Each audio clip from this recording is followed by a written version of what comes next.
first, a general question. What inspired you to pursue a career in film? Me at the beginning of my film journey, I don't know. I think I watched the film Never-Ending Story.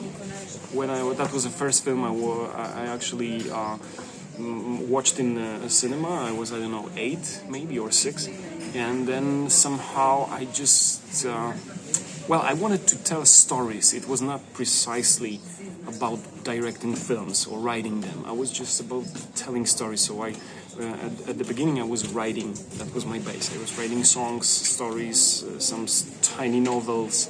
Then I discovered film script, which, to be completely honest, it's the easiest literature form in my opinion, because you don't have to. I mean, the literature as itself is not a value there. It has to be as simple as it's possible. The person walks into the room, looks around, takes something, goes out, and that's it's like the how to say it, like the core, like the essence of describing things.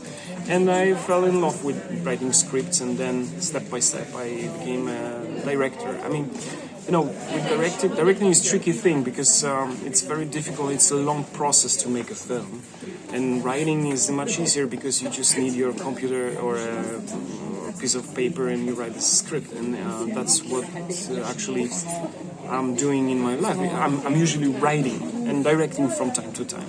I'm writing like 10 times more things than directing because the process is really long. Writing is close to my heart, as you can see by my notebook. So Poland has a long tradition of quality films, both at home and abroad. What do you consider some pivotal works from Polish film? Like contemporary or from the past? Classics. Classics. Mm-mm. So for me, something that you cannot miss, and it's basically not a part of the Polish cinematography. It's a part of the European or world cinematography in general. Is Krzysztof Kieślowski's films, and I think that he was basically, I know it was like 30 or 40, even 40 years ago.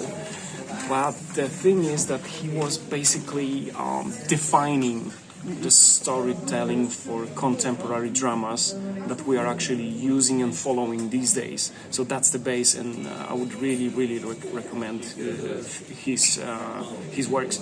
And I'm of course in love with Polish films of Andrzej Wajda's. The film Ziemia Obiecana, Promised Land. It's really unbelievable. He was this kind of director that is making huge, big things and historical, important things about contemporary happening dramas that were actually happening in the end of 80s. So those films are really, really important. That I think that they are not important only for me. That's why he got an Oscar for his all work. And those would be classics. Of course, Agnieszka's Holland films. Yeah, that would be classics I would recommend. There are also very, very, how to say that, absurd comedies made in communist time, because all you had to do then was to cheat the commission from the government that were against criticizing the system, and that there are really, really good, maybe the best comedies, Polish comedies were made, especially during this communist regime time. The sense of humor was the only weapon. So. Yeah, and that sense of like the trick, like you said. I love it.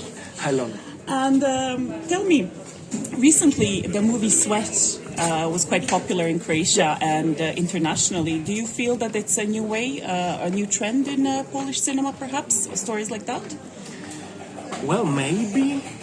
I don't know. I mean, what I think is that we are still looking for our language. I mean, that like several countries, as you could see, that during the last 20 years, like Romania, Turkey, Greece, they were focused on finding their language, and there were some powerful directors that were following this kind of view, this kind of mood and subjects. And I think that we are still searching for our point of view, which is good because we are making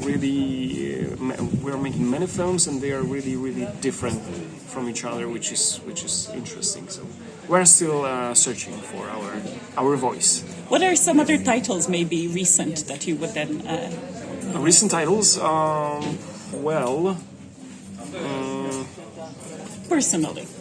Personally. Of course, I mean, I like Pawlikowski's films, but they are classics from the start, in my opinion. They're big films. There are Szumowska's film. That there is a film Body Ciało, which is very important for me. There are last years there was this pandemic period, so that was difficult. And but I think that now a lot of new, important, interesting pictures would be released, like this year, this September, because they were all waiting during the pandemic to be released. So yeah, I would wait, and then I'll call you back with the recommendation. So you've mentioned some of the challenges Polish film had in the communist era. What are some challenges that the Polish film industry is facing today? Well, I might sound boring, but it's always a measure of money, and as you probably know, it's much more difficult to make a film nowadays, especially for the same amount of money that you were able to make a film even 5 or 10 years ago. And my first film costs like 3.2 million zlotys, which is I don't know how does it count. It's like 5 million kuna, something like that. That was the budget. But my second film, which was made a year after the first one, costed 2 times more. And it was not much bigger in terms of staging and cinematography and everything. Like, the prices are going high. It's more difficult. But I do think that there are, there is also a way to make the film. And the money is... it might be the reason, but if you're really determined to do that, you will always find a way. And the second thing that is tricky, and I would say it's not a difficult, it's a confusion, is the subjects of the film. Because, to be completely honest with you, I still don't have the perspective to the contemporary history events or what is actually happening. I don't have the perspective to somehow trying to describe and portray the world that we are living in, because so many strange shit is happening, and every single month you are surprised by a new shit. So, like, for example, I had some idea for the film. I even wrote a treatment, and then the Ukrainian war started, and the film won't work anymore. Yeah. It's like, you have to. It's very difficult to react to the reality. Following on that, actually, there were obviously many films in production before COVID. How do you think that is affecting the stories? Is it something that we can just forget about and just enjoy the movie as a fictional experience? I had many questions about that during some interviews, because everybody was wondering how would that lockdown and this mask regime and this separation regime would affect on the cinematography. And to be completely honest with you, I think that it won't affect like in any way. Because what do people want? They want to forget that. That's the thing. Everybody thought that there would be a lot of films about this separation, about lockdown, about people sitting alone in the house. That And there were some at the start. They were not like completely successful, because, in my opinion, the creators they didn't have this perspective, as I mentioned, to somehow relate with this situation in an honest and objective way. And I don't think that there would be other films about that. Maybe some crime films or sci-fi films, like there is a pandemic and few people know that, and somebody released the virus or whatever. There would always be some blockbusters from America, and Gerard Butler would fight the virus with a machine gun. In the final, he will kill the virus by the bullet, because he's such a good shooter that will see the last one, the last virus in the air and shot it. You'll make me cry from laughing. I mean, it sounds good. I would love to watch this movie. I mean, it's an idea made up right now, but I would definitely love Jared Butler Write the fighting treatment now. the virus. Yeah, if anybody can defend the virus in general, Jared Butler is the one. I find that the movies actually that for me are the most successful that reference COVID are the ones that just don't even mention it, but sometimes you see a person with a mask and so on, and you continue because our stories continued regardless. Yeah. Cool. All right, let's move on to a little bit of bigger picture.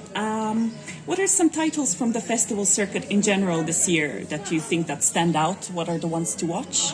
Well, there are a lot of them, to be honest. One or two. Yeah, really. But of course, I do recommend the film that won the prize in the main competition, which is War Pony. And it's very, very powerful and very well made. Like, you know, it's something that you can call the film. It's like, you know, everybody would, in my opinion, everybody would enjoy it, no matter if they are actually into this kind of movies, like contemporary dramas, or they prefer action movies or comedies or whatever. Everybody would find it interesting in some point. I love also the film Beautiful Beings. It's very interesting for me especially. And of course I recommend the film Pleasure, that was last year's winner, and it was showed here, I don't know, 3 days ago, I think. And yeah, there are a lot of films in the competition that we are actually judging to recommend, but well, you said 2 or 3 titles, so they were 2 or 3. And I was just wondering, maybe you've answered already, but what are some titles that perhaps you thought were really good but are not getting enough attention? Here or in general? Well, I don't know. It's well, it's very difficult because especially nowadays, it's like sometimes the film is not like, you know, perfect, but the subject that is actually talking, the film is actually, you know, portraying the environment, the social problem or whatever, they are like more powerful than the film, and still you are following the film. So it's really difficult to say what actually is this particular measure of attention or attraction for the film. I don't know. It's, you know, 10 years, 15 years ago, it was like the box office that was the answer, yeah, and whatever. But now it's like, you know, especially after the pandemic, where cinemas are really in a trouble. It's really difficult to say how does it actually work. Are cinemas actually dying out? Yeah, our too. Yeah. Yeah, really. That is so sad. That was just a personal comment. Yeah, it is. Yeah.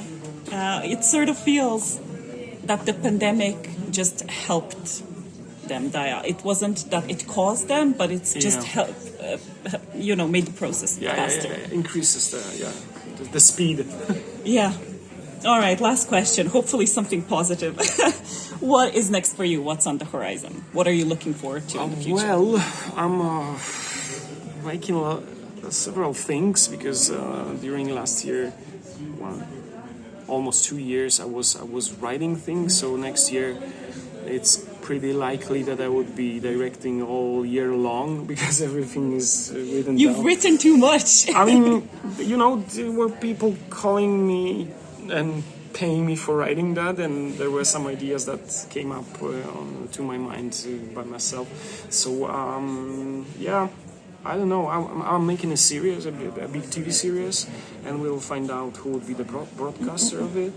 And I'm making. Actually, I wrote 4 feature scripts, and I hope I will do them, but I don't know in which order and when. But probably 2 of them would be shooted next year. So pretty exciting about what is coming. Busy year ahead. And I hope that the war will end because it's well, it's shit. All wars are, yeah. Well, listen, thank you so much for your time. It was beautiful. Thank you.